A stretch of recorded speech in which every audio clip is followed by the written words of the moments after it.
Morning guys. Ito, marami na naman bungang ampalaya. Ayan. Malapit na naman po siyang i-harvest. Ayan oh, laki. Ayan pa oh.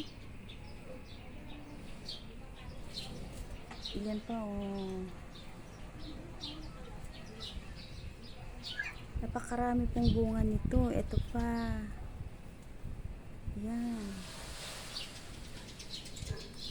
Ganito karami ang bunga ng ampalaya namin.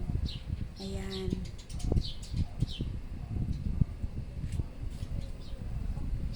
Napakarami pong bunga nito. Ayan, dito lang po yan sa may bintana ng bahay. Ayan po.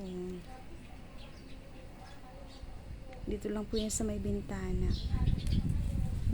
Grabe po siyang bumunga.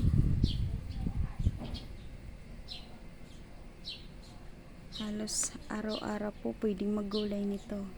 Ang dami pong bunga. Tas may papaya rin po siya. Ito. Ayan.